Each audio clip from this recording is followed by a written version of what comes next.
We are celebrating the 400 years of Recoletos' missionary presence in Cebu. Learn more about their history and contributions to the island. Grab a copy of History of the Augustinian Recollects in Cebu since 1621, Studies and Sources, compiled and edited by Professor Emmanuel Luis Romanillos. Now available on Lazada and the USJ-R bookstore. Shop now!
There has always been a dilemma when it comes to discussions on the environment and on development.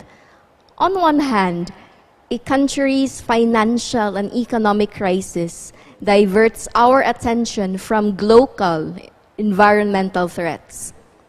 On another hand, achieving sustainable development requires systemic reforms, long-term commitments, and heavy monetary, technological, and infrastructural investments. Such conversations rarely make it to national debates or discussions because of its complicated nature, and advocacies on environmentalism does not create much clamor as it should. However, with elections just around the corner, it is high time that we bring the environmental dialogues back on the table. There is a need to educate, empower, and help people understand the importance of the environment for our survival. Fortunately, for us here in the vicinity and for those viewing this live stream, we are given the opportunity to learn and participate for a greater and sustainable cause. Ladies and gentlemen, welcome to the third session of PINILIAY 2022 Voter Education Series focusing on the environmental agenda.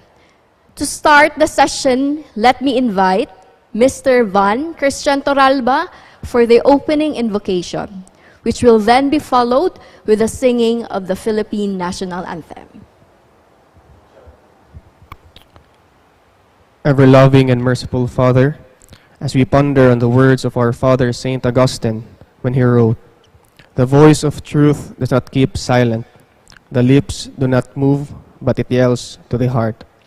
We ask forgiveness when we stay idle amidst injustice and misinformation. For an offense committed against truth is an offense committed against you, my God. Heavenly Father, we pray that you be with us and bless us in this endeavor that we are about to partake. We pray that may you send the Holy Spirit upon us and grant us the grace of humility that we may open our minds. May you grant us wisdom that we may grasp that which we cannot understand. And we pray for your divine illumination that we may learn and learn for the good of ourselves and for the good of our country. We ask this through Christ, your Son, who lives and reigns with you and the Holy Spirit, one God forever and ever. Amen. In the name of the Father, the Son, and the Holy Spirit.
Good morning, Hosenians. A pleasant morning also to our speakers and live stream audiences.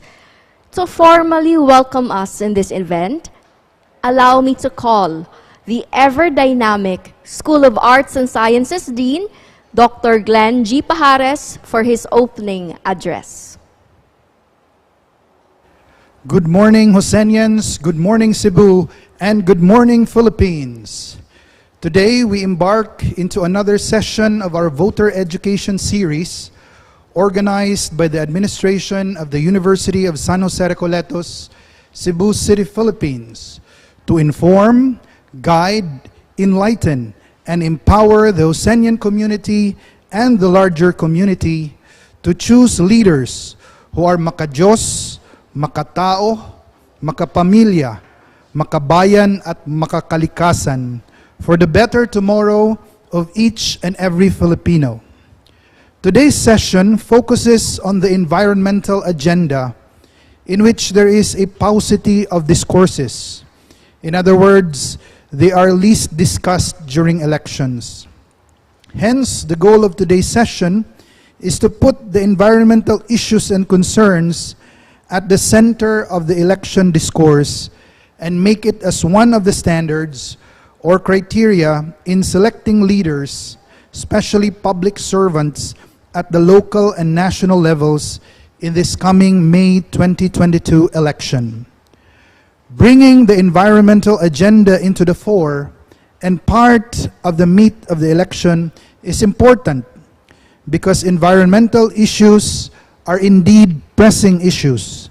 They are vital to the survival of the planet and of humanity, and thus a priority, especially that the world is battling against human-induced climate change, global warming, the escalating depletion of non-renewable resources, which cannot be ignored in matters of good governance, administration, and politics. Development is not merely about economic and social. We cannot speak of development or sustainable development in particular without environmental development. There should be a balance of these three aspects of development for sustainable development to be possible, and striking the balance is not an easy task. Thus, this requires leaders and public servants who have the knowledge, the heart, and the will to preserve and protect the environment. Without further ado, I welcome you all to this voter education session on the environmental agenda.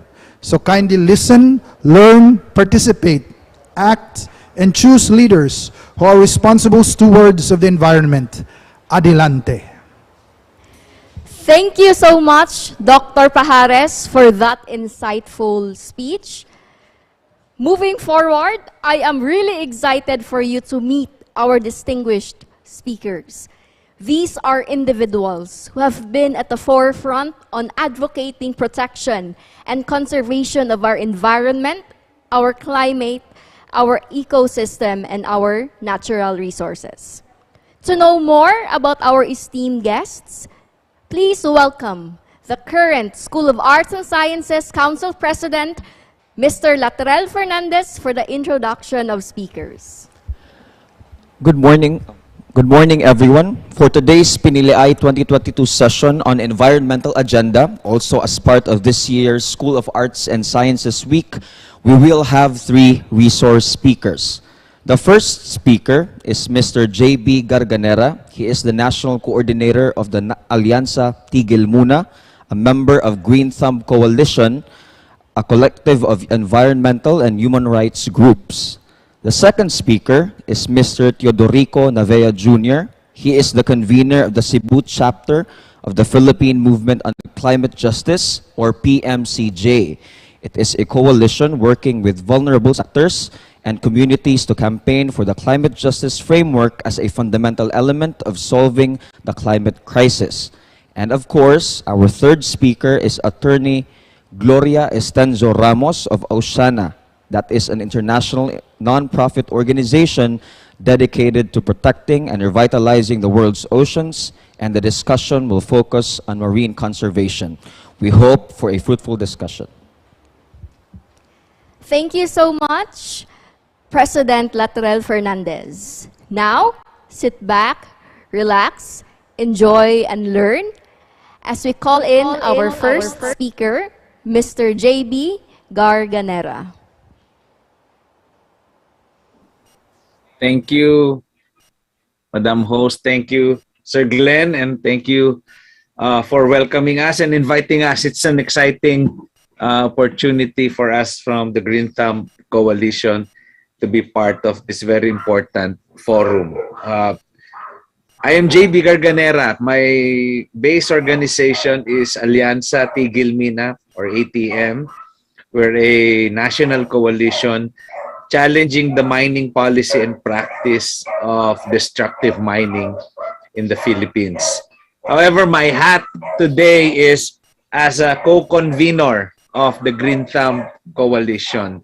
And I hope I can explain and elaborate on several things that will guide us as voters when we enter into a social contract this coming May. And we're really glad that this session of on the series of voters education will focus on the environment. I have a very short PowerPoint. Is it okay if I screen share? Or does the host have the PowerPoint? In the next few minutes, yes, I'm not allowed to screen share. So if it's ready, maybe the tech team can.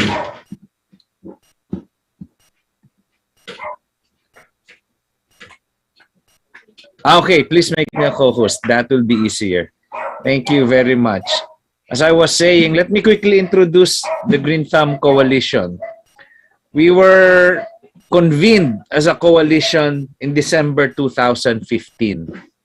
Around that time, the preparations for the 2016 national election was already getting fever pitch, but there was an observation that the environment was not being discussed, whether at the national level or at the local level. So, you know, in a spark of inspiring work, former DNR Secretary Gina Lopez convened a meeting And I still remember the date. It was this, I think December 21 or December 22, 2015. And you can imagine, that was a few days before Christmas. And she asked a dozen environmental NGOs, we need to meet so that we can influence the 2016 elections. I distinctly remember that day also because that was the day when I think we won the Miss Universe. And Miss Gina Lopez was just ecstatic in a coffee shop, cutting our meeting short just to announce to everyone, shouting that we have won the Miss Universe contest. But I digress.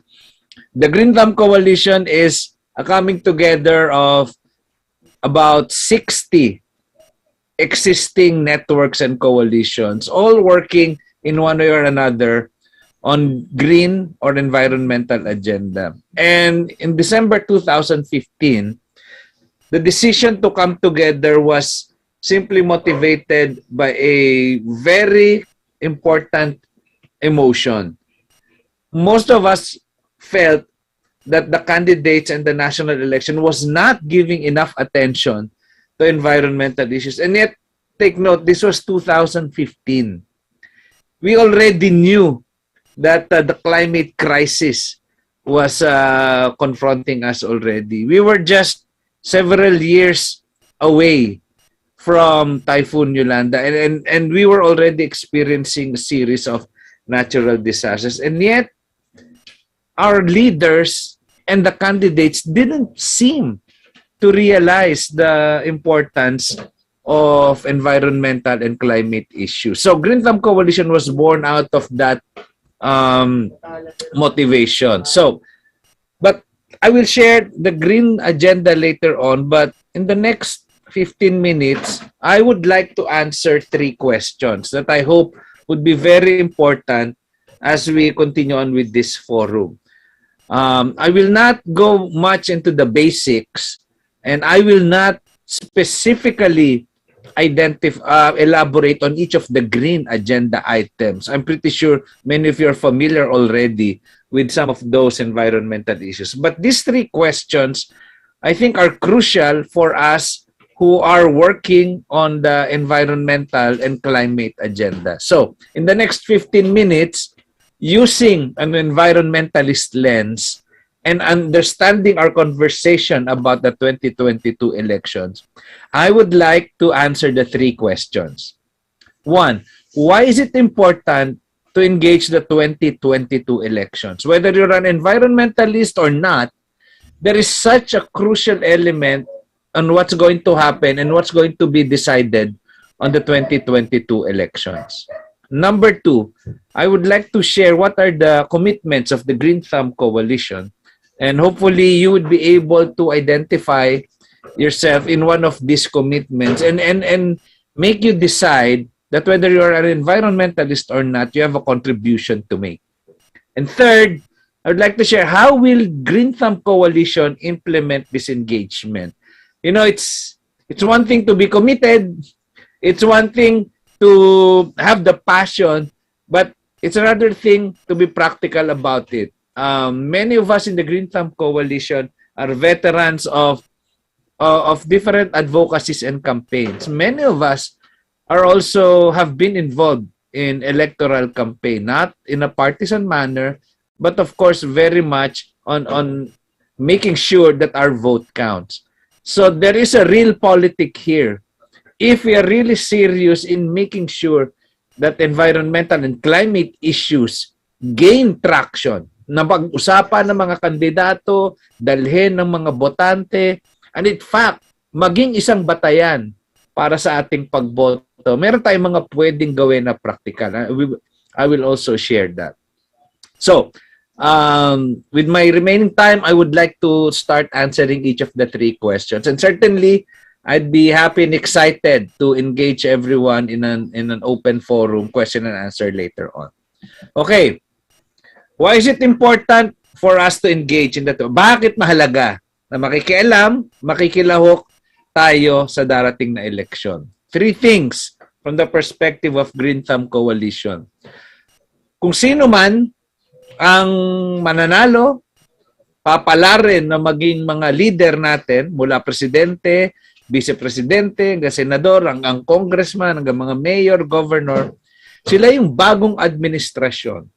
At sila yung huhugis kung ano ba yung mga polisiya at mga panuntunan na gagamitin natin on mining, natural resources management until 2028. I come from, as I said, Alyansa Tigil Mina, so medyo central sa amin yung mining issue.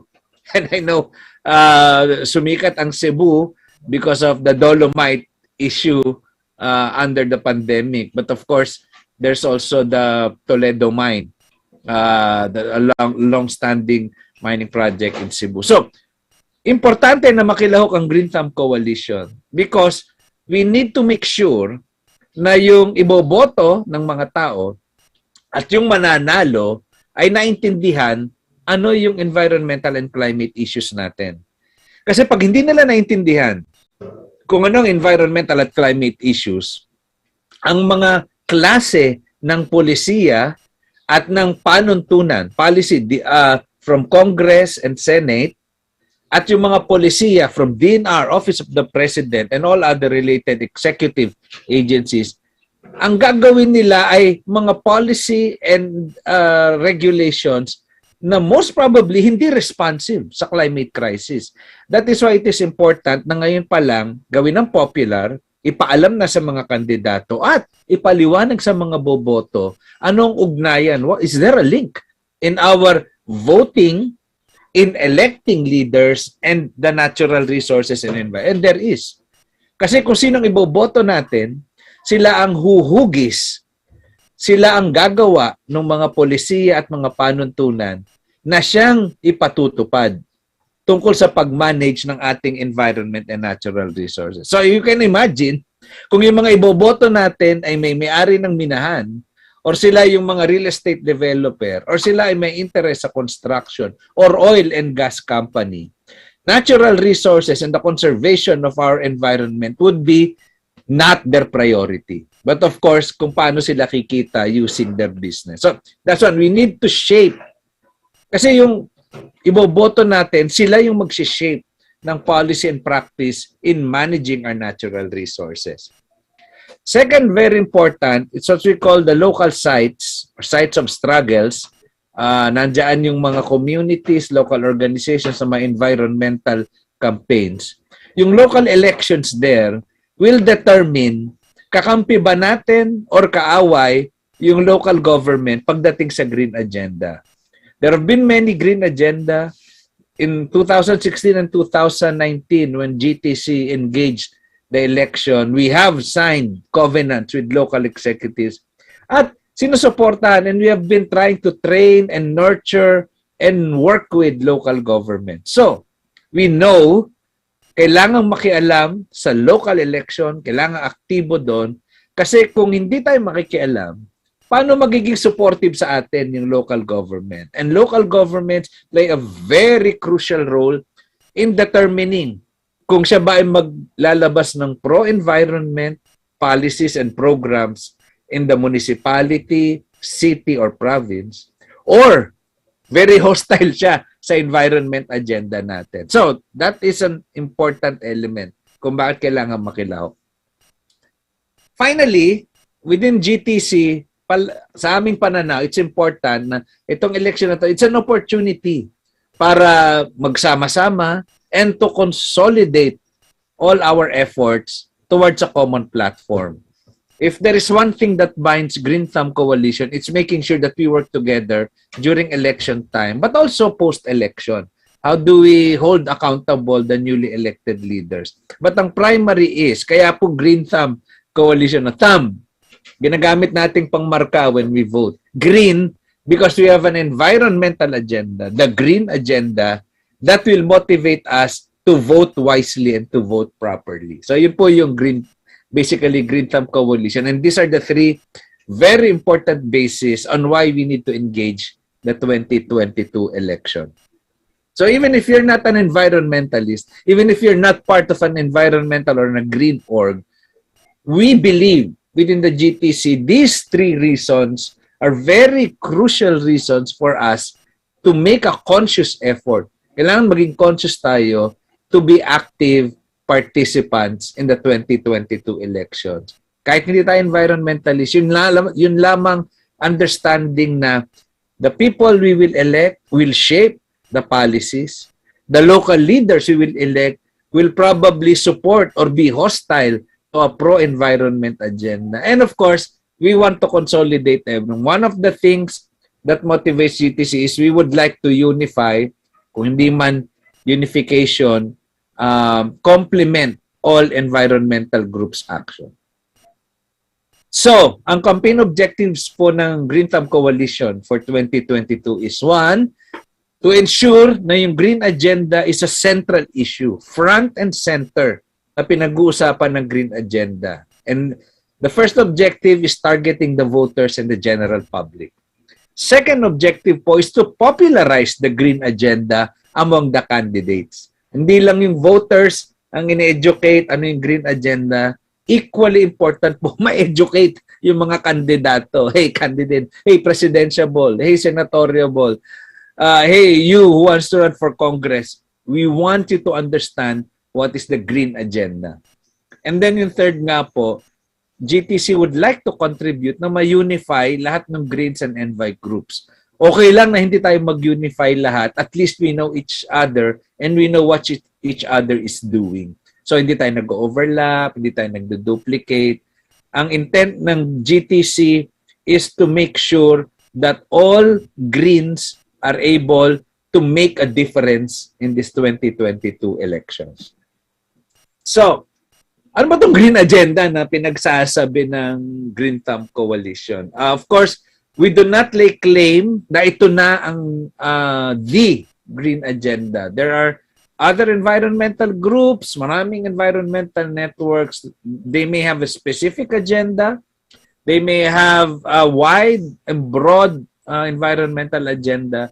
The Green Thumb Coalition arrived at this 9-point agenda in 2016 after a series of consultations and workshops, and we still believe as a coalition the 9-point agenda is still valid right now. And in fact, addressing all the 9-point agenda will significantly move forward yung environmental status ng buong Pilipinas. So let me just run down each. I will not explain each of them. We do have a briefing paper, and I think we have other information materials that can elaborate and explain further each. For purposes po ng familiarity natin, I will just read the 9-point agenda. Number 1, we would like forests to be preserved and the protected areas to be expanded. Agenda number 1, biodiversity preservation and ecosystem integrity. Ibig sabihin din po ng 1, we need to reduce deforestation. Dapat bawasan ang pagkakalbo ng mga gubat. Second, we want a rational way to manage our natural and land use. So natural resource and land use management and governance. Priority should be a National Land Use Act. Number 3, we need to ensure that we have adequate, safe and affordable food, kaya sustainable agriculture and fisheries. Number 3 agenda includes ensuring that our fisher folk have access to the West Philippine Sea and that we are promoting organic agriculture. Number 4, waste management. Dapat ma-implement ng tama ang National Solid Waste Management Act. And also, we need to reduce plastics and managing waste under this pandemic. So, number 5, upholding human rights and integrity of creation. We believe that a rights-based approach to environmental management is necessary, but also, the whole promotion, fulfillment, and protection of the dignity of the human person, which is human rights. And then yung integrity of creation is making sure that yung ating stewardship of the earth is understood and practiced by many. Yung integrity of creation is of course closely related with the Laudato Si encyclical and the Laudato Si movement being led by the church. Which brings us to agenda number 6, climate justice. Not only addressing climate change, climate justice, which includes addressing climate change impacts, but also addressing ano ba yung mga ugat kung bakit merong climate change. There is inequality, there is power asymmetry, yung mga mayayamang bansa, sila naman ang nagpopulate, they have to reduce, and of course, at implementing mitigation and adaptation policies, including the rich countries must finance yung climate justice initiatives. Number 7, there has to be rational mining, extractives, and there has to be proper mineral resource management. Hindi pwedeng paano ba pagkakitaan ng mina, kundi paano pakinabangan ng bansa ang mineral na yaman natin. Number 8, energy transformation and democracy. Hindi lang simpleng siguraduhin may kuryente ang lahat, kundi dapat meron tayong malinis, sapat, at murang kuryente. And then, this has to be in a democratic ownership. Hindi yung control lang ng iilan. Panghuli is people-centered sustainable development. We would like to make sure that the people are center of the development. Hindi profit, hindi corporations, but all the decisions towards sustainable development is to ensure kapakinabangan ng tao. So I will not elaborate more on each one, but these are the 9-point green agenda. Siyempre po, meron kami mga briefing papers, may elaboration yan, and then we use the green agenda also when we do the green scorecard. We assess candidates and we assess current governments and administrations using a score system if they are complying or not with the elements of the green agenda. So ano pong commitment ng Green Thumb Coalition in engaging these 2022 elections? 5 commitments. Number 1, we will sustain our traditional and previous work during elections. This is the 3rd time that GTC is engaging national elections. And simply po ang gusto namin, we want the environment and the green agenda to be front and center. Voters education, candidates forum.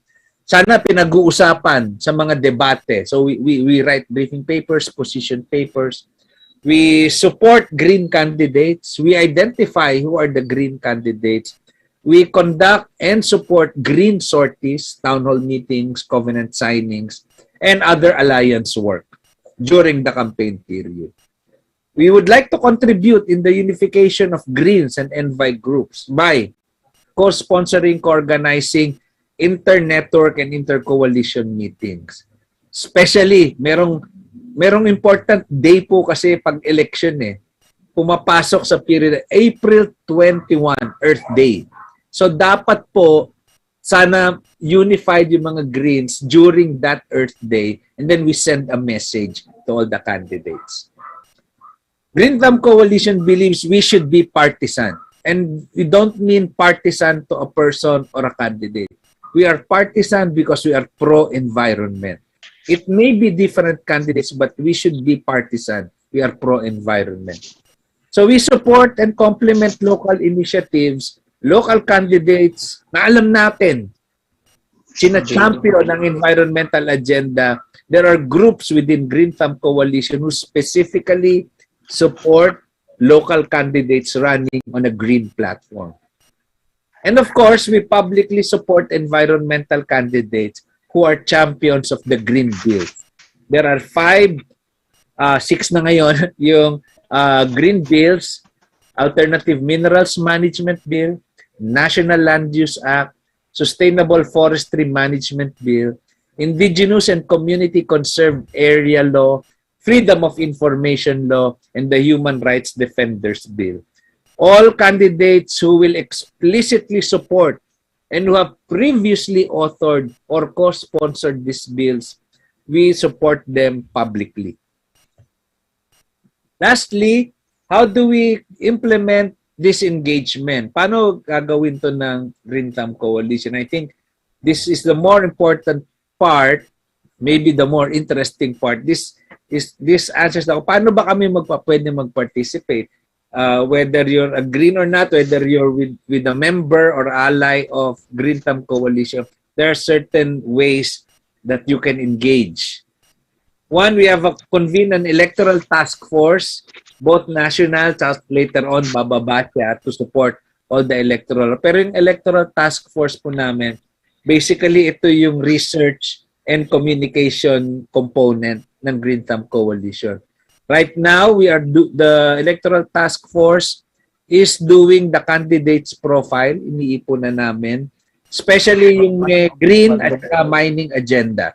So, iniipon na namin yan. We're almost complete. I think we have 5 candidates profile along the environmental stream that we are ready to distribute and produce into IEC. Pero yung pinaka-heart ng we are doing a green scorecard. We will rate candidates, president, vice president candidates, a chunk of senatorial balls, not all the senators, but maybe the top 20, and several Congress party lists and some local candidates. And we will answer the question, gaano ka-green ang kandidato mo using a scoring system. We will issue this on April 8, around 1 month before the elections. And certainly, we would like you to receive the green scorecard that we will issue on April 8. We will produce and distribute IEC materials, flyers, and sample ballots para may green vote na sample ballot. And of course, we will conduct green sorties. Provincial and town levels, we will support, and certainly, very important kung makikipag-partner sa academe. So if University of USJ-R is interested, we can have a green sortie, a town hall meeting, candidates forum, discussing environmental issues.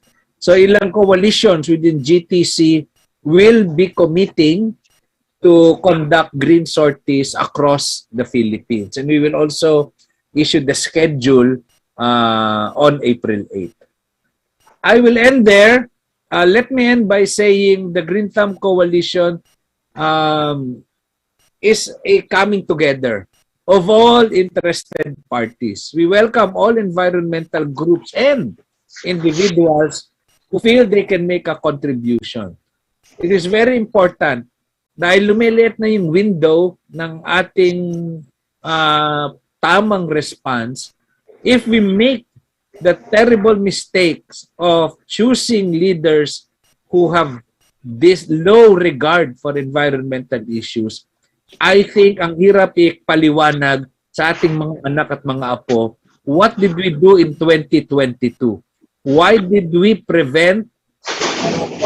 not prevent the onslaught of a new set of mandarambong and magnanakaw and mga sinungaling na kandidato? And we can only answer, within Green Thumb Coalition, we tried that movement to make sure that we make a wise and intelligent decision this May election. Magandang umaga po sa ating lahat.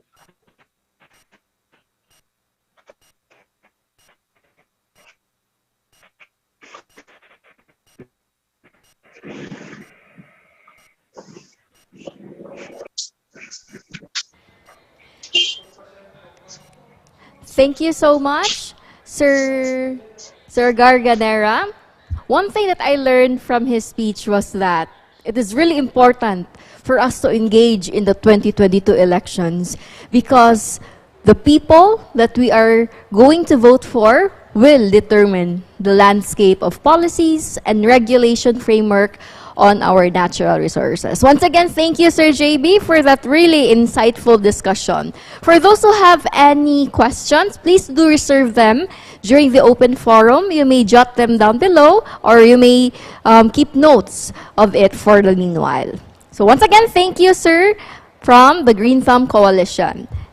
Next, we will be having, or our second speaker will be from the Philippine Movement of Climate Justice.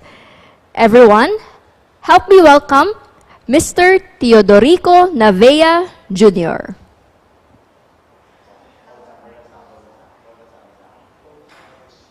Hindi ko po gagamitin yung video ko kasi mahina po yung Hello. Mahina po yung signal nung aking ginagamit ngayon. Kaya pasensya na po, hindi po ako magbi-video. I will go on with my presentation.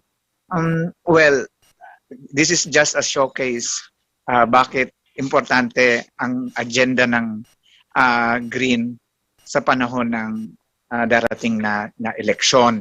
Ang atin pong probinsya, particular dito sa Cebu, grabe na po talaga ang dinudulot ng climate crisis. In fact, ang isa sa concern namin, kung gusto nating mag-survive, kailangan nating bigyan ng diin ang usapin ng environment. Ang Cebu po ay grabe na yung development aggression, and in fact, ang dami-dami na pong mga projects kung saan nagka-complicate na dahil sa patong-patong na mga proyekto na kung saan wala po itong naidudulot na mabuti sa mga mamamayan at ating kalikasan. Kung atin pong susuriin ano na yung mga nangyayari dito sa Cebu, grabe na po ang pamamayagpag ng coal at mayroon pong iniisip na magtayo ng isang fossil fuel based na enerhiya, yung liquefied petroleum gas, at meron pong mga iba't ibang mga proyekto kung saan masyado na pong nagiging dependent ang rehiyon, ang particular dito sa Cebu, ang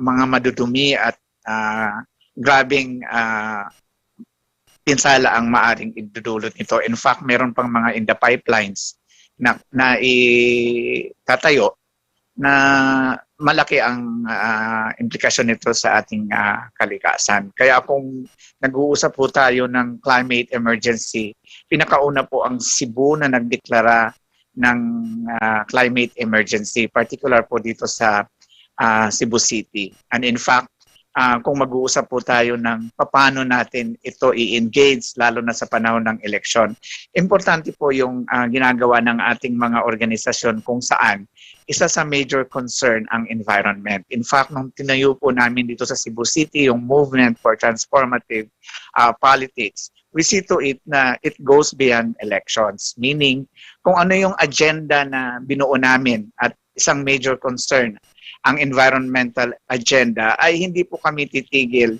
even after elections. Although, malaki po yung tulong na ginagawa ng ating mga kasamahan dito na kung saan kinakausap ang mga politiko para maisama sa kanilang mga agenda ang usapin ng kalikasan.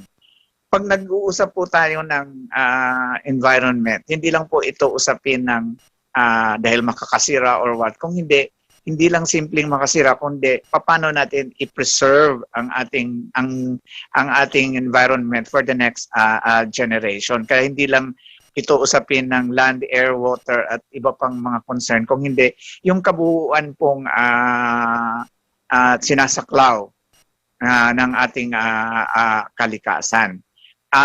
Kung babalikan ulit natin, ang Cebu po ay grabe na in crisis na sa tubig, in crisis na sa lahat. At ang Cebu ay hindi naman ganito dati na binabaha. Ang Cebu ay hindi naman ganito kainit ang nararamdaman dahil sa ang panahon po talaga ngayon ay talagang kailangan na talaga harapin ang problema sa climate change. Kaya nga yung climate emergency concern initially ng mga politiko dito sa pangunguna ni Honorable Councilor Alvin Dizon na muling tatakbo sa susunod na eleksyon. Siya po ay na-internalize niya itong mga usaping ito, and in fact siya po yung nag-sponsor ng climate emergency dito sa Cebu City. And meron pa rin mga katoto itong si Consehal Dizon na kung saan nakikiisa sa aming mga panawagan lalo na sa environment. Yun po ang kailangan ma-impress sa mga nakikinig ngayon na hindi na po natin pwedeng ipikit ang ating mga mata sa problema ng ating bayan, ng ating bansa.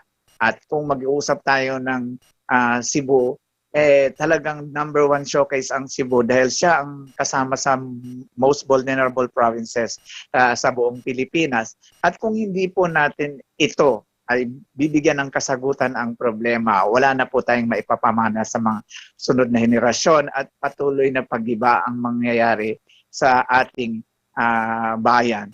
Ngayon, kung ganyan po ang magiging tungtungan ng lahat, mga politiko, mga organisasyon, at buong mamamayan ng Cebu, dapat magkaisa para pagtulungan natin ito. Kaya sa panahon ngayon na nagkakaroon ng mga sorties sa election, kiniklaro po namin sa mga kandidato na ang aming suportahan na hindi lang sa panahon ng elections kami makikipag-ugnayan sa kanila, makikipag-partner sa kanila. Kung hindi, after elections, kasi we are really aiming for a good governance na may kaugnayan, lalo na sa krisis ngayon sa klima. So, ito po ang pwedeng ma-share ng Cebu, and I hope makatulong po ito sa pagbibigay natin ng malalim na pag-intindi na wala nang dahilan para tayo tumigil.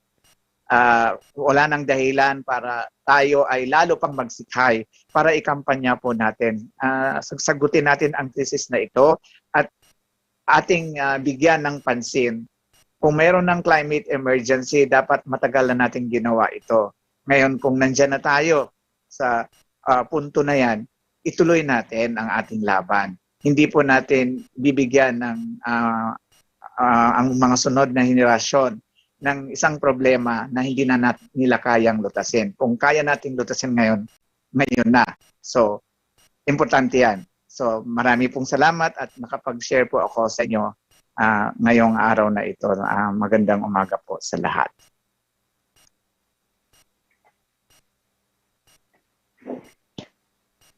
Madam? Thank you so much, Mr. Teodoro Hello po. Lavea Jr. Oo, Insight oo, tapos na po ako. on his topic. From what I have understand, we all felt the challenges of environmental and Hindi ko naririnig. ranging from the unusual May humid pro- weather, may problem. which sometimes will transition to heavy rains in the afternoon or in the evening.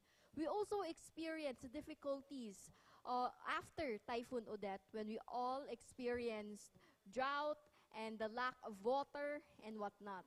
Therefore, it is really important for us to support the environmental agenda, in which Mr. Teodorico also emphasized that the environmental agenda does not end after elections. It will continue even beyond the period and with the new admins. Although it would also be nice, or it would also be great if the people that we vote for would also support such cause. Once again, Sir Teodorico Navea, thank you so much for that talk. Once again, if you do have questions, please jot them down below, or you may reserve them later for our open forum. At this juncture, we will now be proceeding to our last speaker. Coming from OCEANA, allow me to present to everybody Attorney Gloria Estenzo Ramos. Mayong buntag, good morning, and thank you for this invitation. It is so great to be with you, and I thank also, of course, University of San Jose Recoletos, Greenham Coalition, and the conveners of this, and Dean, thank you, and I as well as our previous speakers, JB Garganera and Chody Navea, both dear colleagues of mine, and our network we are together in the network. And what they said previously is a great foundation for my discussion, because I will harp on political or public participation, because I believe this is what is lacking as well. It is important, definitely, to exercise your political rights and choose leaders which will provide the necessary guidance and policies for us to go into the next 3 or 6 years, depending on local or national elective post. But it's important for citizens to continue to be engaged in decision making. So this is public participation. And our legal framework is indeed providing us with all of this. Okay. Sorry, Chody. I think you have to turn off your audio. Okay, so may I share the screen, my screen? Can I do that? I have a PowerPoint presentation.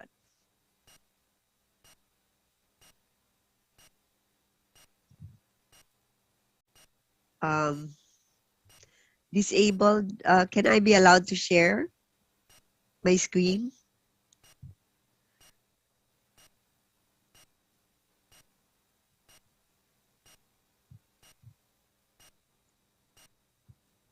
Okay, kung hindi, I'll just, okay. Hindi pa rin. Disabled ba?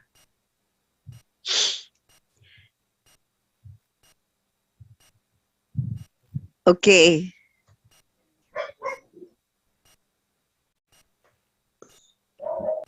Okay, please don't hesitate to let me know if I have to stop. I have okay, so this is the my theme is really engage citizenry. It's a must. And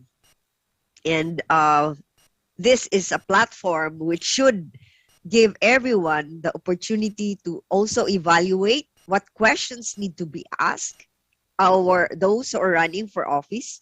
And I am given a topic on marine conservation, a topic close to my heart, and I guess to all Filipinos because we're living in an archipelago with 7,600 islands. So this is there's a need for vigorous citizen participation in governance, not just during elections, but before, during, and after. It's a continuing journey, and with the advent of technology, we can all be connected and reach out to decision makers and to our colleagues. So ito yung nakita ko na while we are the legal framework is providing for platforms or assertion of rights, there is still much that needs to be done.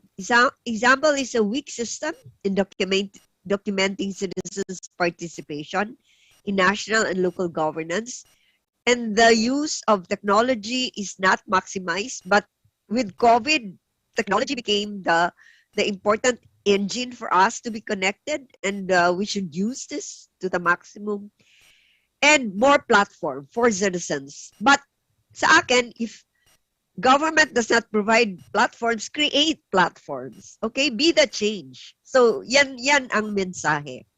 And before I go on, I'd like to share what OCEANA is about. It's an international non-government organization focused solely on marine conservation. And we established our office here in 2014. And in this presentation, I'll share with you what we have been doing to be able to reach this goal of restoring abundance of our fisheries. We have lost so much, and feed our people. Not many are aware that fish provides the necessary nutrients for us to be able to have a life, a healthy life. So this is my presentation. You cannot talk of state of fisheries without the challenges, but with the challenges goes the victories, the wins that we can learn from, and why public participation matters and the time to act is now. And this is, of course, you know her, Greta Thunberg, and I like her quotes. Napaka-empowering.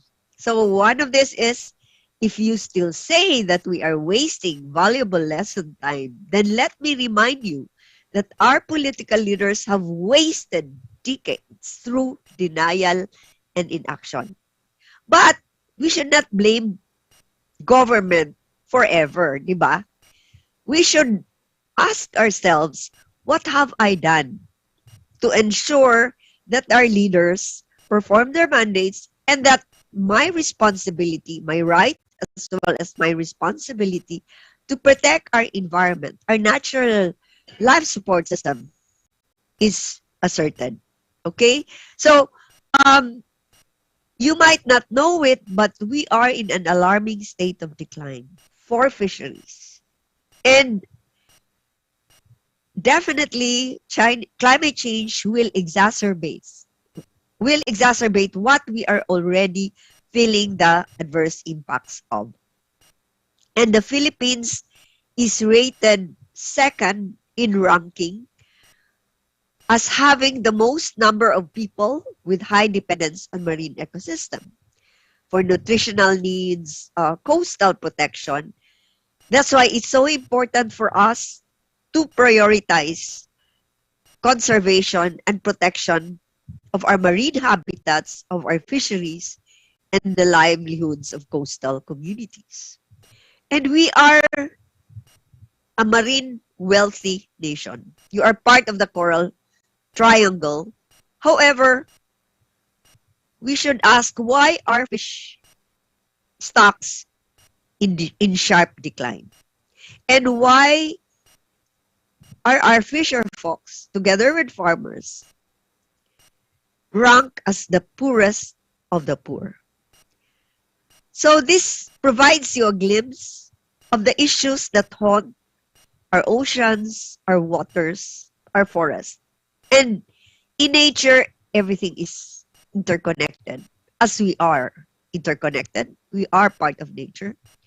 And you can just imagine the tremendous responsibilities lodged on government to do its job well. Under the local government code, environmental protection is a devolved service to local governments. Many of you perhaps don't feel it because it's still national government being asked to find solutions. But local governments have these mandates: protect municipal waters, conserve mangroves, and protect the livelihoods of their constituents. So these are functions of local governments, and they have to be part of the process, including environmental impact assessment, preparing development plans, and if they know their mandate, I don't think they will be bold enough to allow all of these ecologically destructive projects that are happening. And Cebu is a prime example. So these are the reasons why we are in a bad state. Overlapping of functions brings paralysis. One agency will not coordinate with another. There's a lot of data deficiency. Arbitrary decisions not based on science and the will of the public. No transparent and accountable governance, and lack of capacity of staff. So it's largely a governance issue. And perhaps we can also be blamed because we just sit in our comfort zones and, let government decide.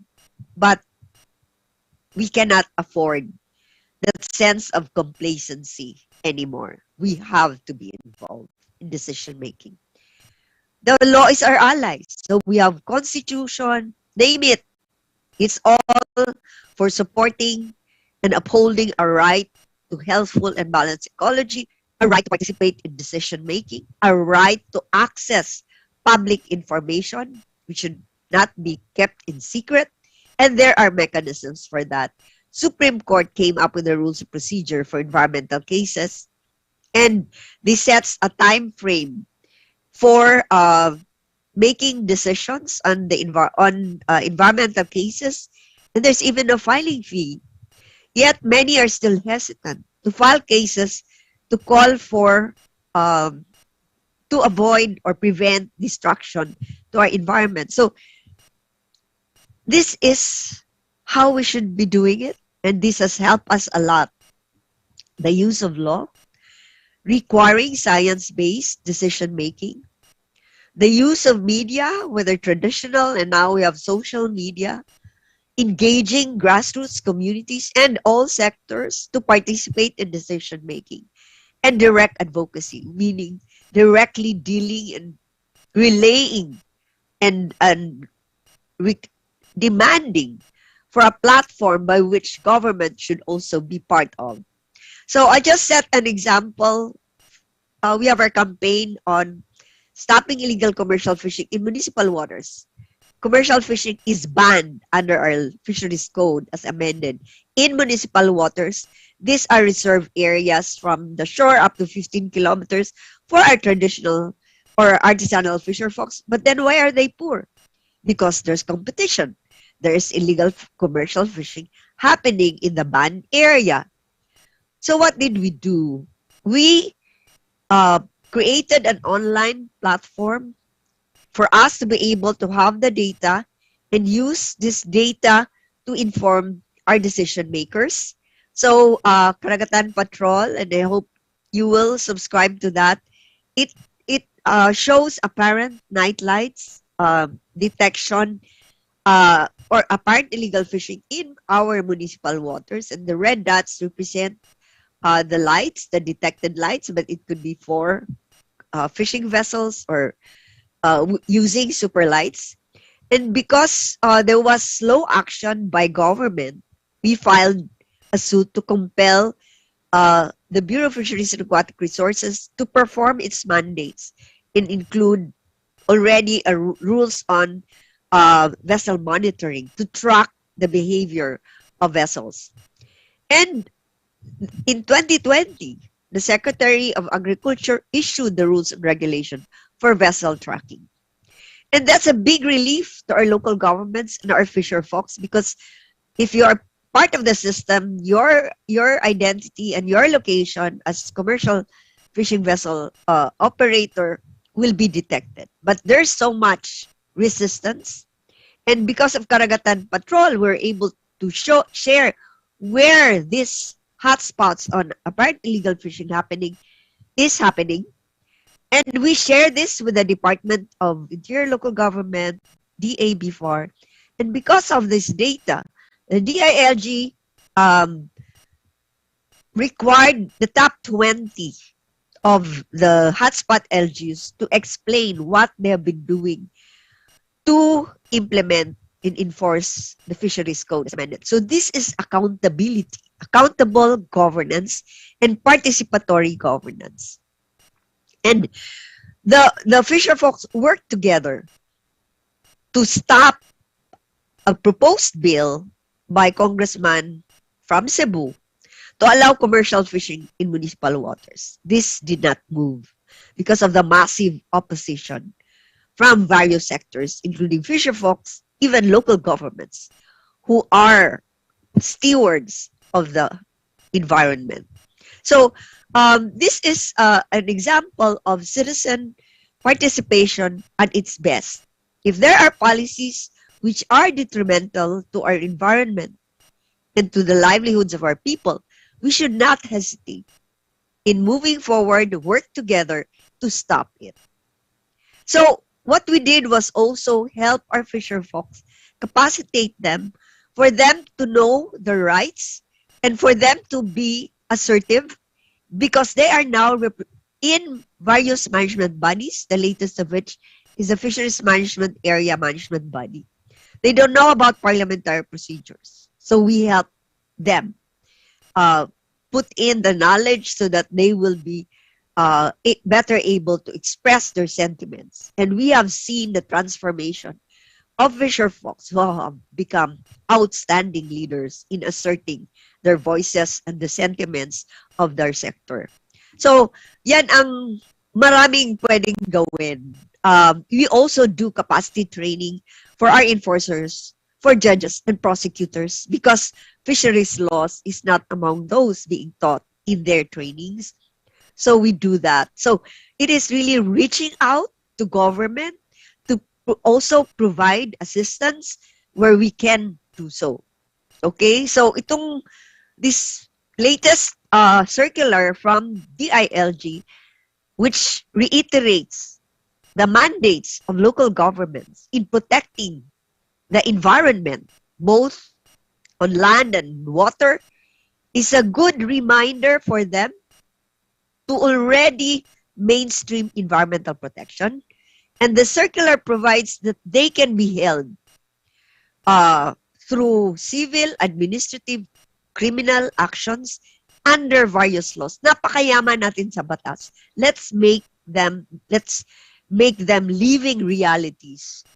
So this, we look at it as an important milestone because the DILG has now set up this guidelines for local governments to prioritize the right to healthy, safe, resilient, sustainable environment of their constituents. And we are coming up with a scorecard. We have found scorecard to be very effective in monitoring performance of our local governments and even national governments. And we will soon launch this. We invite you tomorrow, March 30. You look at the Facebook of OCEANA and we will explain more about this. And this is a compilation of all the experiences that we have learned. And perhaps some of you know that we have been able to stop reclamation projects in Toledo in 2015 and lately in 2020. Even the DNR Secretary said, okay sa kanya na may reclamation, but Tanya said it is a protected area. So all of our learnings in fighting for our rights, you can learn as well in this citizen scorecard.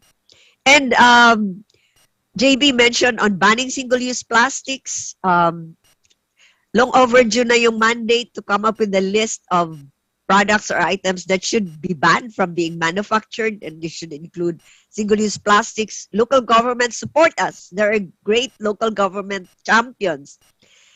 And so we sent a notice to sue and no action. We filed a case. Okay, so filing an action, a legal action, does not preclude other forms of engagement. So patuloy ito. It's just a means to ensure that our rights are protected. And the Supreme Court directed government to explain. And we have, today we have a pretrial conference. So things are moving. So maraming napakagandang pwede nating pagtulungan. Let's work together. Kasi ito yung mga challenges, but we cannot be stuck in those challenges. Let's be solution-oriented as many Filipinos are, and let's work together. So itong concrete example na isang proposed reclamation project na masira ang mga mangroves sa Consolacion. And the BIFAR director issued itong shortcut na ito, letter of no objection, which is ultra vires, because precisely they are there to protect our environment, our fisheries, our mangroves, coral, seagrass. But he was pressured to withdraw his previous no objection letter to DNR. Okay, so small steps, great victories. Kaya alagaan natin ang atong kalikupan. And not many are aware perhaps of the ecosystem services provided by coral, seagrass, and mangroves. Mangroves, for example, stores carbon, which helps a lot in mitigating impacts of climate change. Coastal protection, storm surges, na minimize ang impact because of mangroves. And Mayor Coro of Siargao said, really, that's happening because they have such great mangrove forests. So ang importante is collaboration, but critical collaboration. If we see there's no political will in the decision makers, there are so many remedies that we can resort to.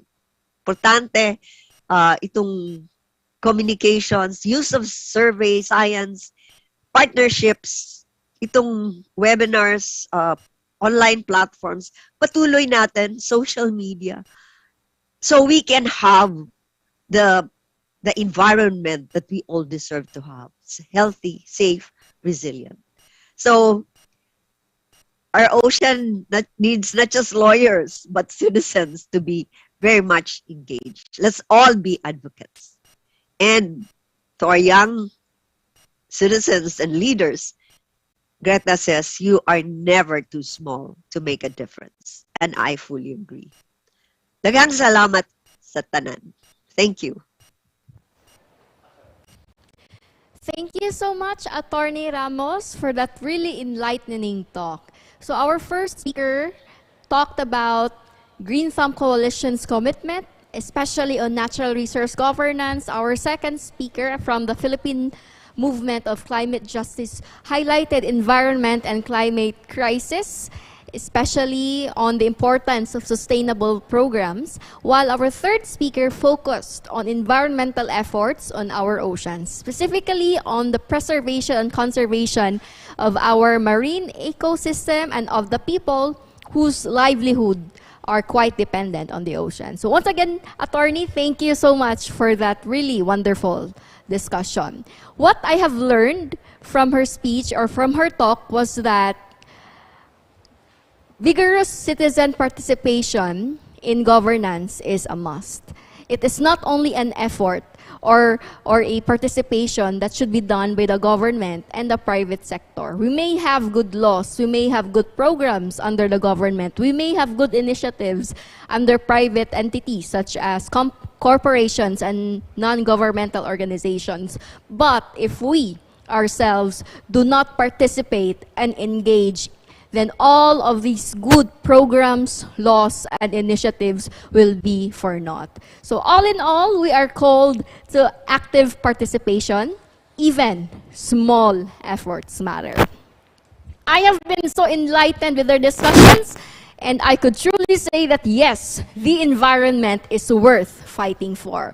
At this juncture, I am sure some of you may have some questions for our speakers or maybe some certain clarification. So with that, allow me to call Mr. Leno Cornelius Arce to moderate our open forum.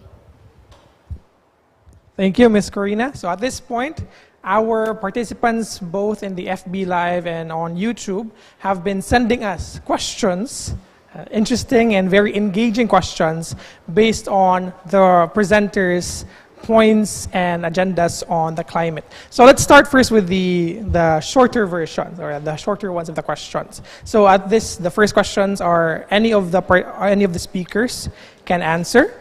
So let's go with, what are the best environmental practices that the current administration is doing that the next administration should continue and progress further?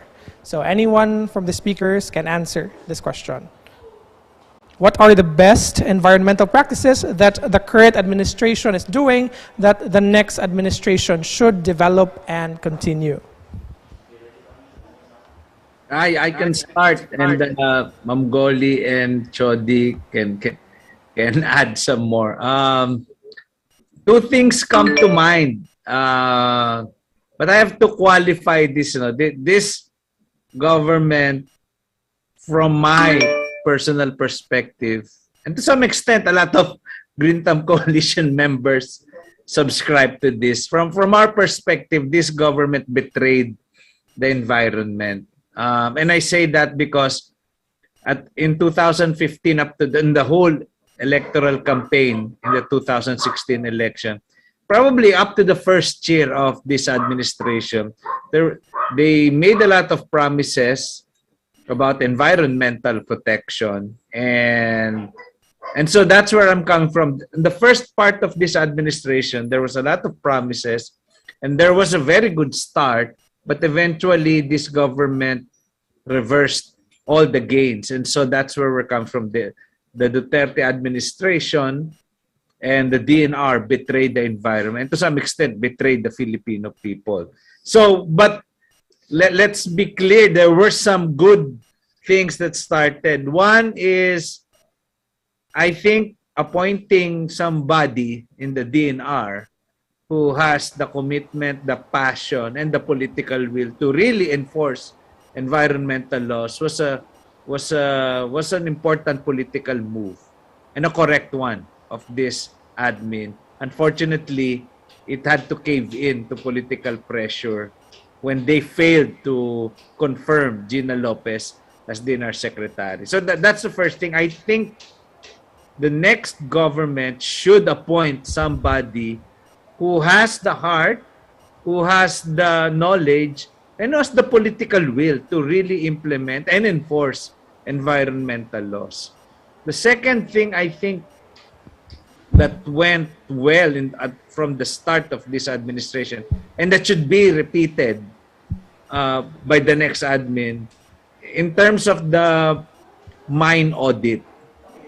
Gina Lopez did the mine audit, auditing the mine operations, whether they complied with their contracts or they were following environmental laws, and then used the mine audit to decide to close or suspend some of them. I think that that approach is applicable to logging concessions, to coal power plants, to all infrastructure projects that will have an environmental impact. An audit of the performance of these projects that have impacts on the environment should be done.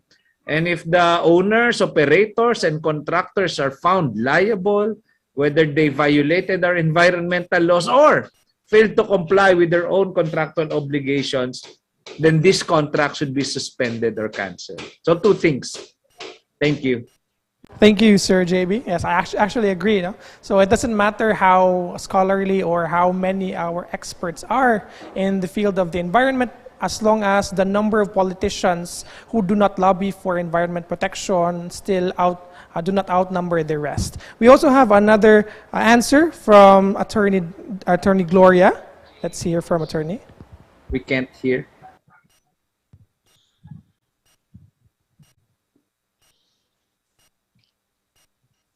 Now share your answer.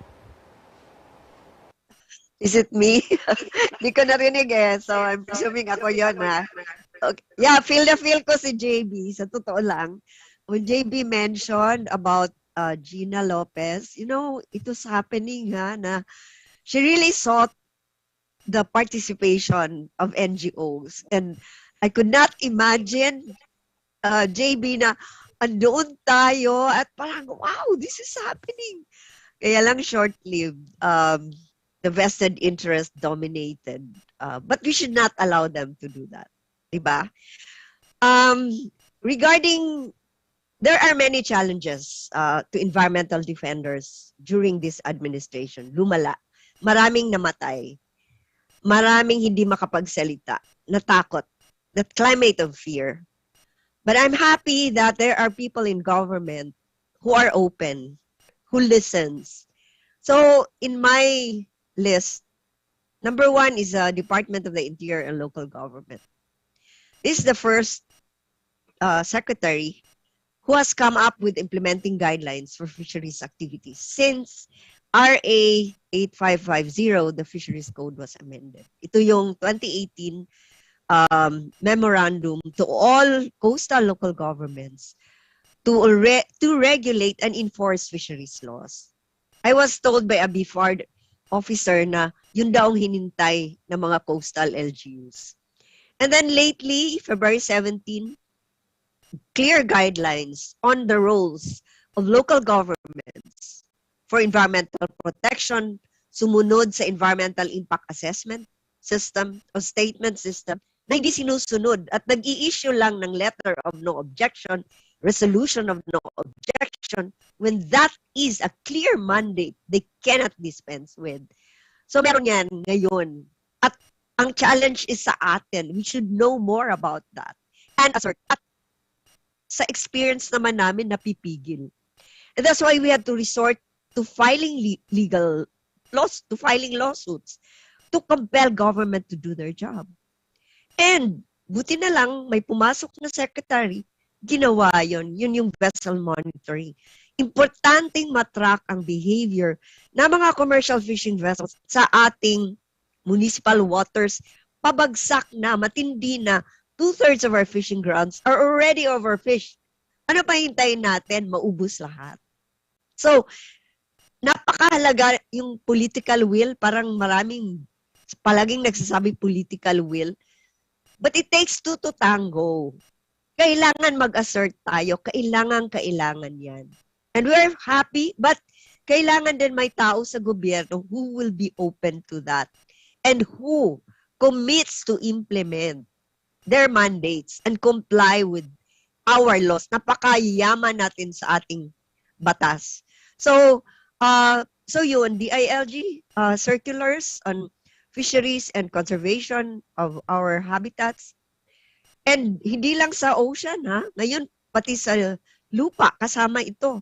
So, JB, we have lots to talk about. And yung isa is really the issuance of the rules and vessel monitoring and establishment of science-based fisheries management areas na meron ng scientific advisory group ngayon. Malaking motivation to sa ating mga young citizens who would want to go into marine conservation. Meron ng science advisory group. So, mainstreaming talaga ecosystem-based approach to management. So, ito yung mga reformang nangyayari na kailangan mapatuloy. And we are thankful amidst the challenges we are facing. Andyan na siya. So, we are very happy about this. Thank you. All right, so thank you for that, Sir JB and Attorney. So with that also, we have this number of scientists, scholars, and researchers pertaining to protecting environmental laws from land and fisheries. So it all boils down again back to political power, political will, because it's in the government that makes these things possible. So the next question is addressed to Sir JB from Mr. Jonathan Sasso. Since the Green Thumb Coalition, under one of your aims of the past 5 years, number 5 is to hold elected officials accountable. And since the coalition is composed of 40 organizations nationwide, do you have already the list of elected officials, previous and current, who are accountable?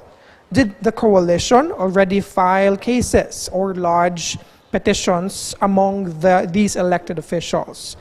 How are the case progressing, be it national officials or even in the local arena? In other words, kumusta ang laban, Sir JB? Hi, thank you for that question. Well, we hold government officials accountable in two ways. Yung question is the second track namin when we file cases against officials. Pero yung first track, ito yung mas comprehensive na way of accountability to our perspective.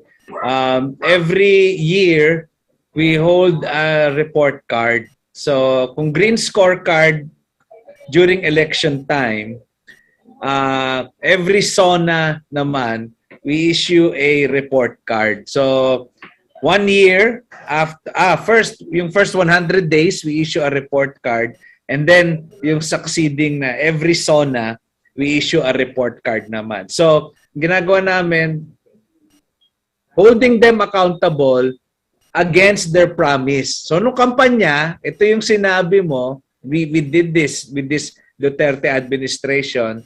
Ito yung sinabi mo noong 2016 na kampanya, and every year inaano namin yan. Kaya noong 2017, mataas ang rating, report card. By 2019, bagsak na. By 2020, Duterte admin and the DNR has been declared as taksil sa kalikasan. Because we were monitoring at from the promises, pasama ng pasama hanggang totally pinagtaksilan yung mga pinangako sa environmental agenda. So I think that's the first way we hold government officials accountable. Binabalikan natin yung pangako nila, and then we speak the truth. We expose their actual performance, their actual behavior, their actual statements during the course that they were in power. And then we expose them as liars or those who did not comply with their campaign promises. And I think that's a very important way of holding them accountable. And then later on, we should not make the same mistake of electing them again in power. That's the first line of accountability.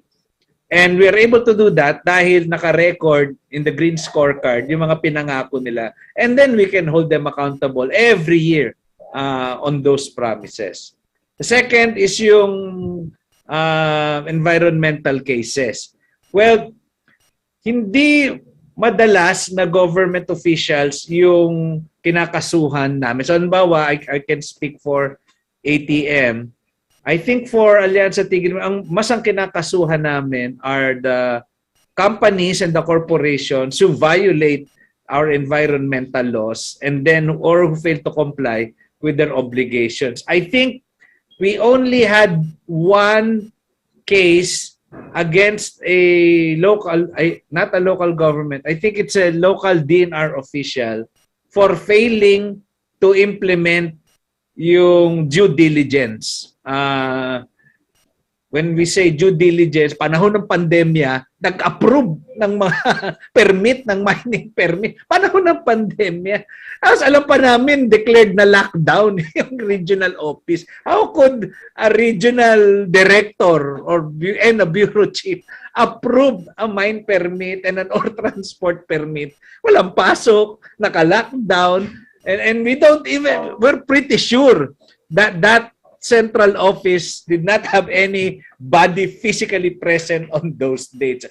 Ayun, isang kinasuhan namin. And unfortunately, if you're asking for status ng legal cases, and I can speak for the other cases as well. Meron kaming kinasuhan na regional official sa Caraga for approving a permit in a protected watershed.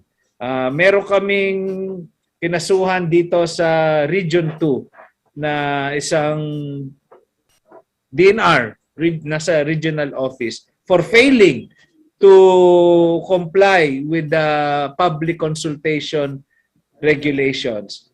Alam mo, sa sobrang tagal ng mga kaso, that it is really frustrating, not only for us, but especially for the community. So I would say, it is important to use the legal track. Importante yan. It's a legitimate remedy. And to some extent, naapektuhan yung mga officials. But the justice system grinds so slow, it is very frustrating. I'm not even sure, and maybe Attorney Golly can explain more. In fact, ang mas maganda na legal approach sa at least sa mga environmental groups, we have the special rules for environmental cases na I think it's unique to the Philippines. Pero yung experience namin 5 years ago, ibang-iba in the last 2 years. 5 or 6 years ago, when an environmental case is filed in an environmental court, grabe ang bilis. At grabe ang panalo ng mga communities, ng mga environmental organizations. Even we are setting precedent one after another, 5 or 6 years ago. Pero in the last 2 or 3 years, even our environmental cases, either sunod-sunod na setbacks or napakatagal talaga ng kaso ngayon. So, it is a very important track for us. However, it is sometimes very frustrating because you do have to follow this, and we understand na meron naman talagang system na gagawin. But we are never discouraged. The legal track is always there as part of the whole spectrum na pwede nating gamitin in our advocacy work. Thank you, Sir JB. Okay. The legal battle is not the end. Kasama yan among the menu of options and remedies at dapat ipatuloy.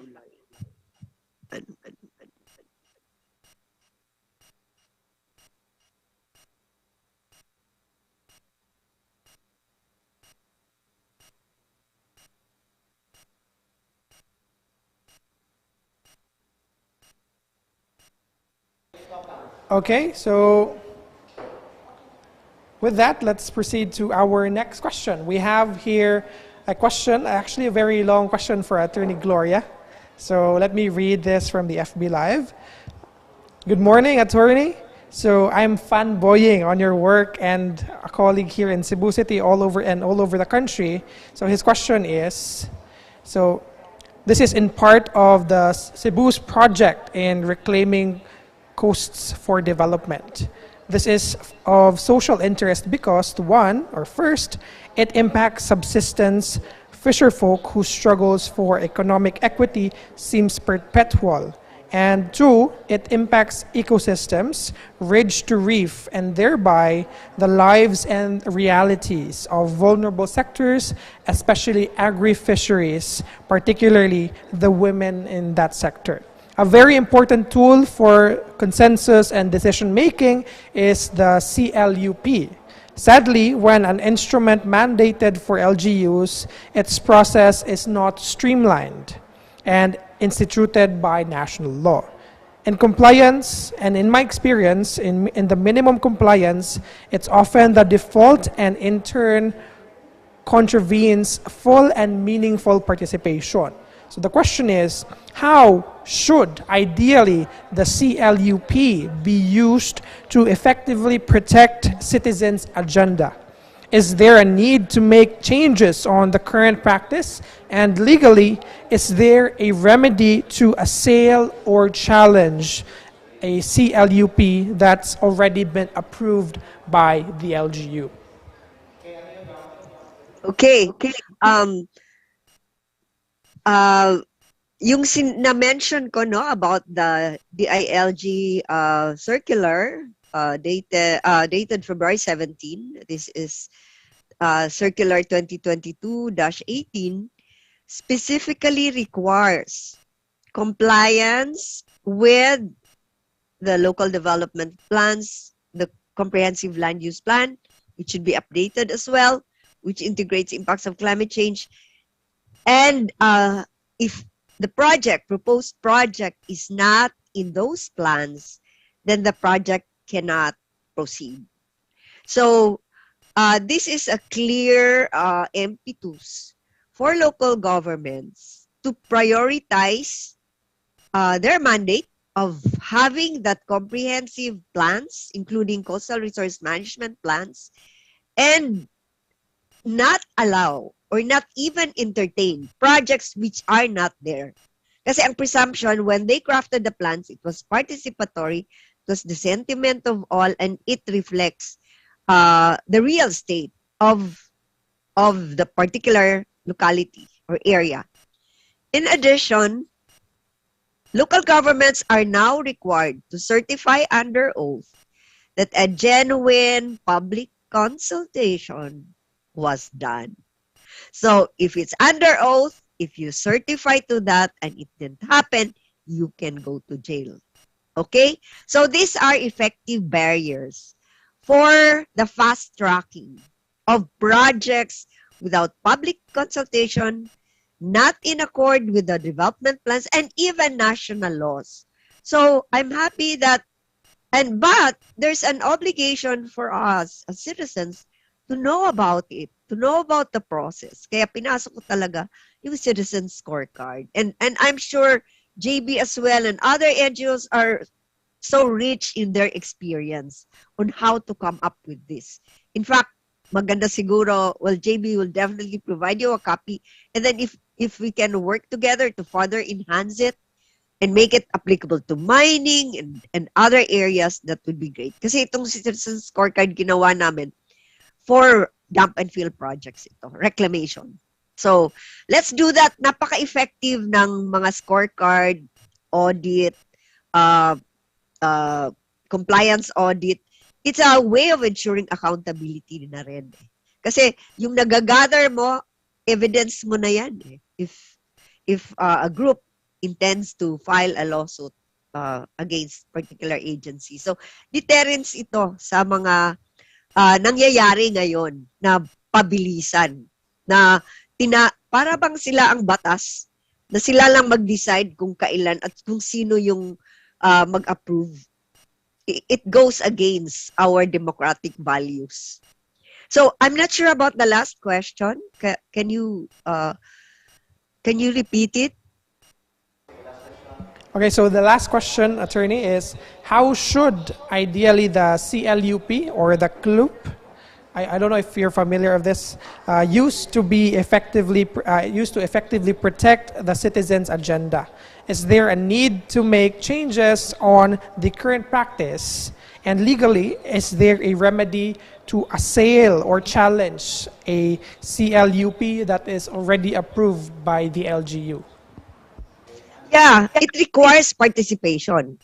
So, kailangan din alam, and that's why LGU should have an online platform, preferably, para ma-access ng mga citizens ano yung for hearing or ano yung kailangan ng public consultation. And having a comprehensive land use plan requires that as well. Ang nakita ko ngayon sa DILG, for example, may particular section na nakalagay yung draft memorandum circular. So LGU should do that para magiging habit na ng mga citizens to check on anong nandyan. Hindi na uso yung ilagay sa bulletin board, yung mga announcement. Yung iba kasi walang tumitingin sa bulletin board at tambak yung papel, doon nila nilalagay. Pero dapat, ito ng age of technology, doon, i-require dapat na meron silang website na nakalagay doon ano yung mga hearing. And then, ang alam ko, ni-require ng DILG na mag-submit by a certain date yung mga LGUs for an updated comprehensive land use plan. But as I've said, kailangan participatory. And if there is something questionable there, like walang public consultation, yes, citizens have every right to question. Such as, lagyan ng reclamation project noon. Alam mo naman, nakakasira yun. At sinong pumayag noon? So, these are ways by which citizens can challenge. But this also spells the need nga for collaboration. Kasi alam ng mga scientists are embedded with ano yung mga impacts niyan. Ang mga social scientists din, ano yung mga effect ng reclamation projects sa mga communities. And i-share ko lang din na siguro sa LGU na walang CLUP, well, that is a potential legal action against the LGU kasi mandate nila yon, but participatory nga. So ang ginawa ng mga mamamayan na inassist ng isang universidad, gumawa sila ng sarili nilang People's Environmental Impact Statement. Oh, isn't that empowering? Kayo na mismo ang gumawa. And then, ipakita yan sa LGU kung hindi nila ginagawa yon. So, just do it. Be the change. And kaya natin yan. Kasi, be assured na ang ating mga batas ay para sa atin at ang ating kalikupan. This is a survival issue. And then, even the Supreme Court, they have to enhance the way judges in environmental courts are prioritizing. Like ako, for example, I'm a survivor of a harassment suit. Bakit 7 years yung suit against sa akin? SLAP, ginamit ko yung defense of SLAP. This is a harassment suit because I'm an advocate. Under the rules, within a certain number of days, mag-rule ang judge noon.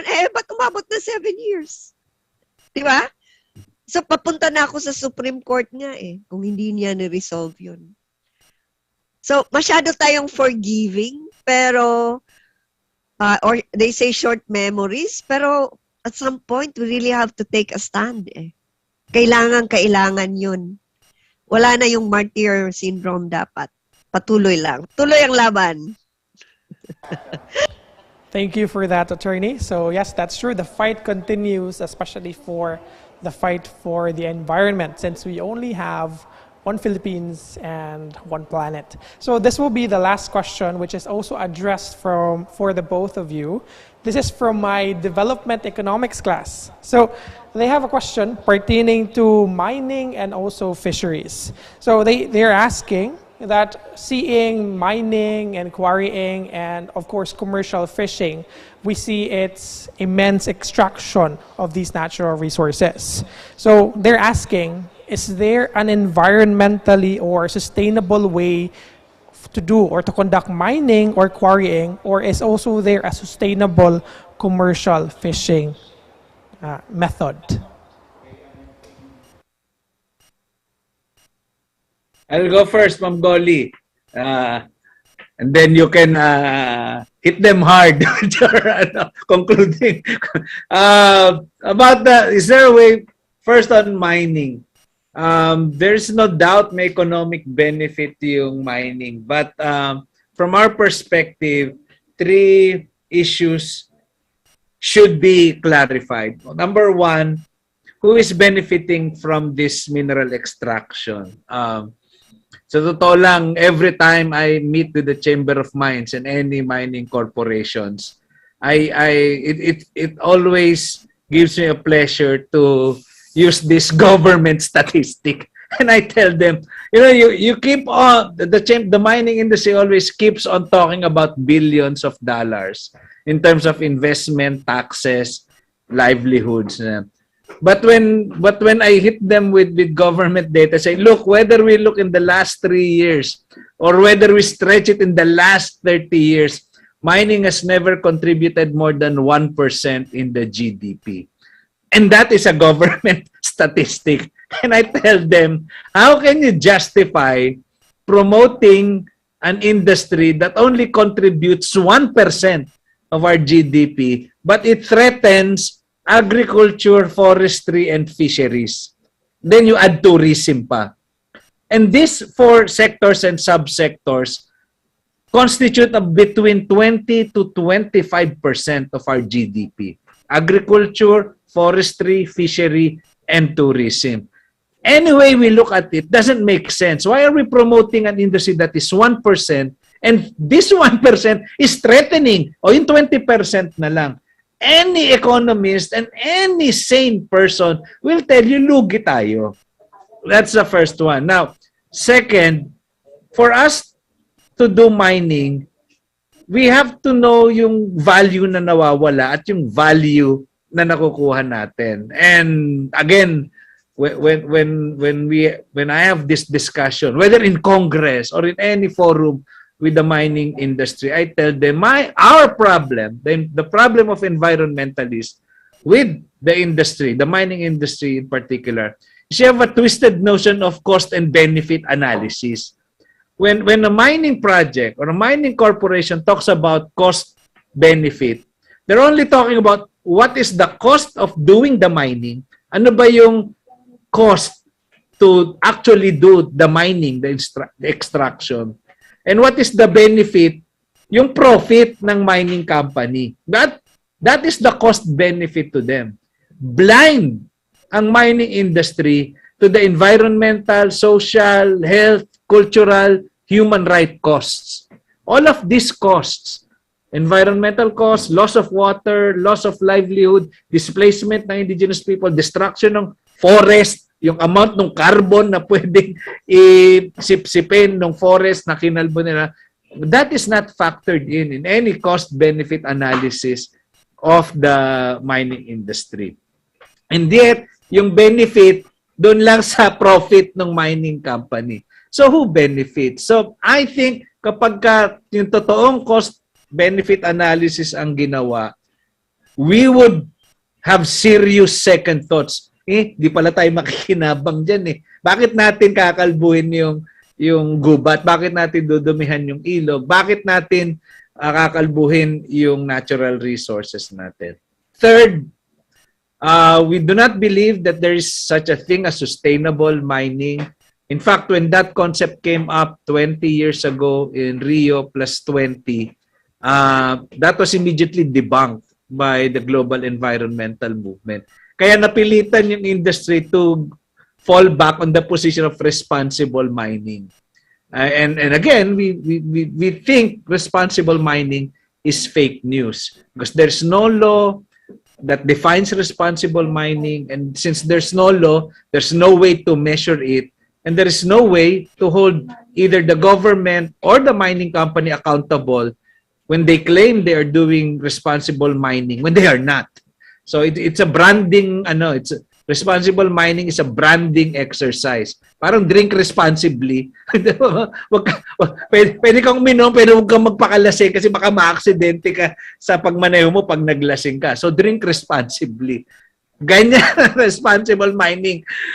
Mag-iingat kami para hindi mamatay yung mga natural resources natin. Kaya lang, pag namatay, singilin nyo na lang kami kasi hindi kami naging responsible. So, that for us is how we should be looking at our natural resources. There's a balance of economic and other benefits. And right now, we don't think the Filipino nation benefits the way we are doing mining.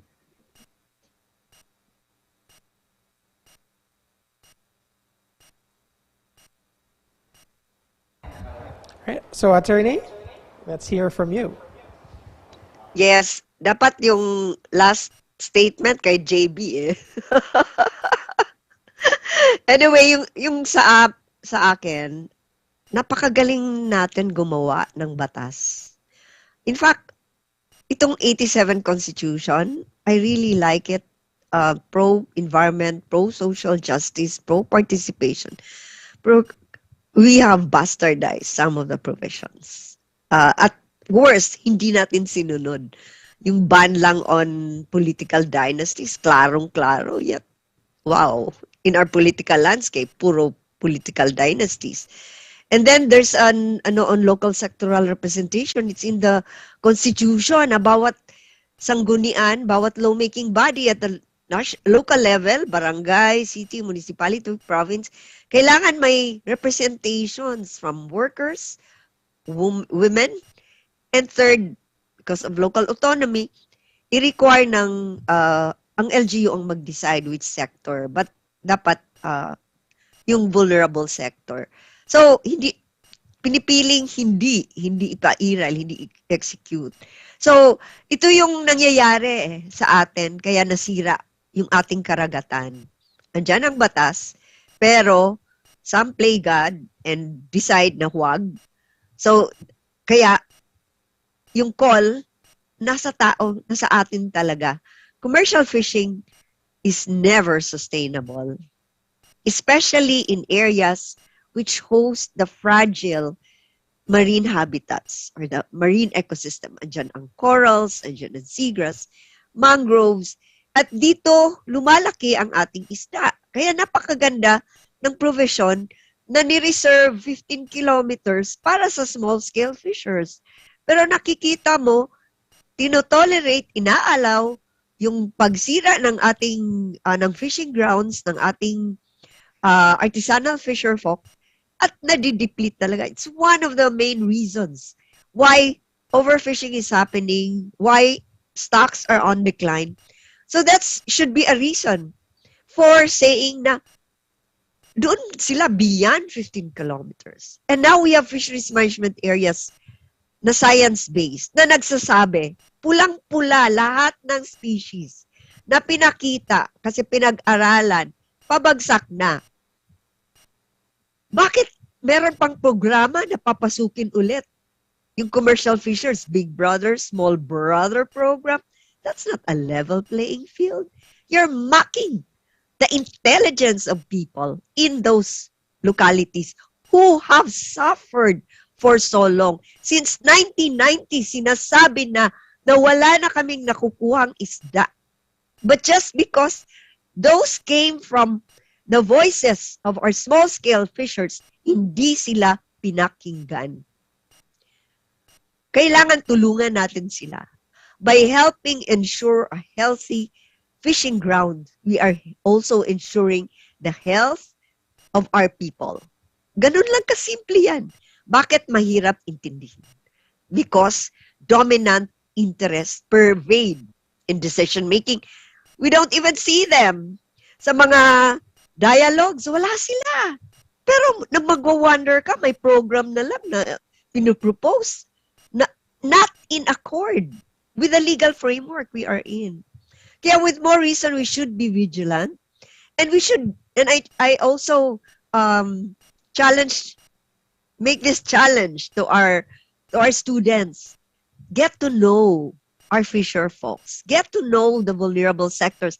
Get to know their needs, and you'll be a better steward. You'll be a better representative of what ails our society. Kailangan talaga ma-embed ito sa curriculum ng ating mga universities na hindi lang sa four walls of the classroom o yung pag-aaral or dito sa laptop.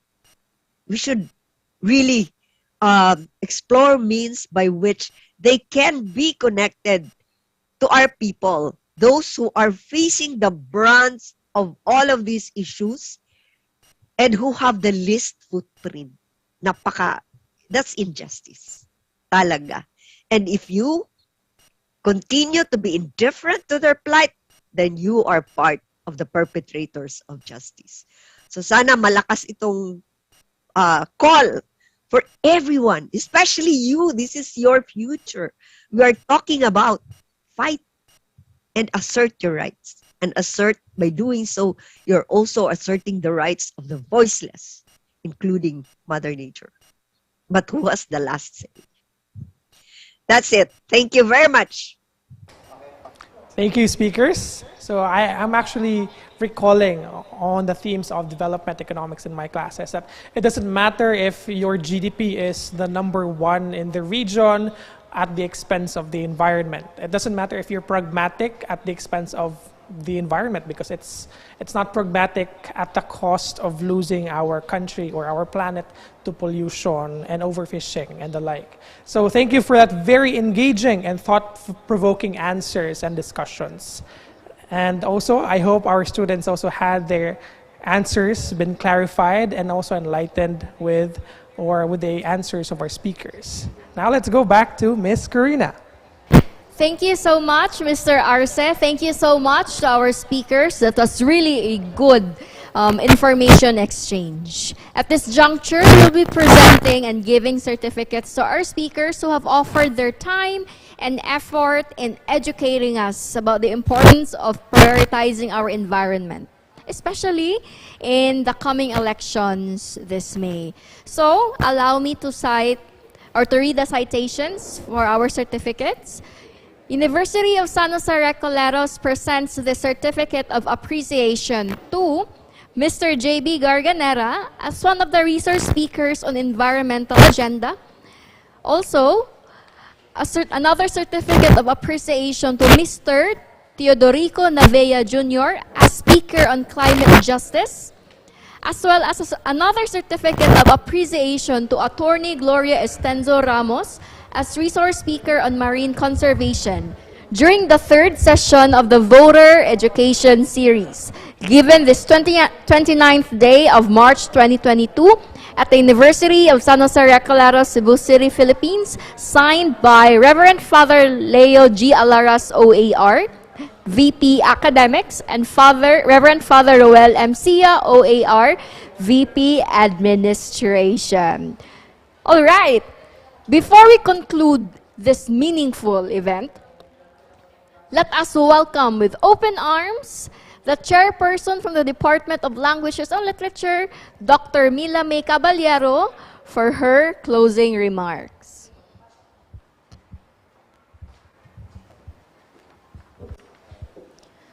Leader of a nation serves their sovereign people and the place where they live in, a place where they can hear birds chirping, where clear waters can be seen along the coastal areas, and not only skyscrapers rising up high, but also trees.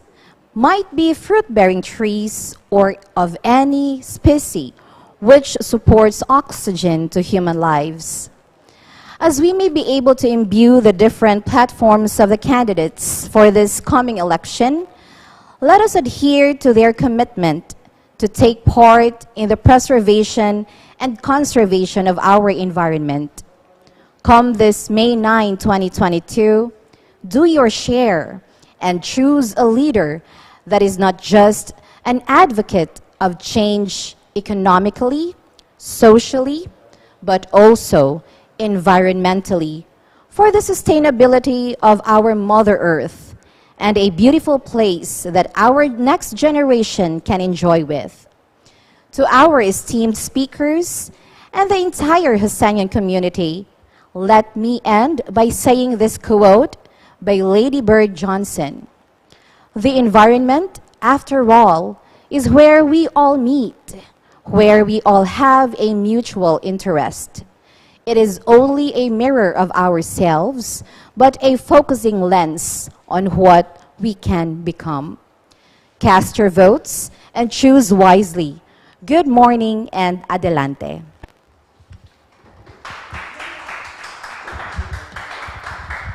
Thank you so much, Dr. Caballero.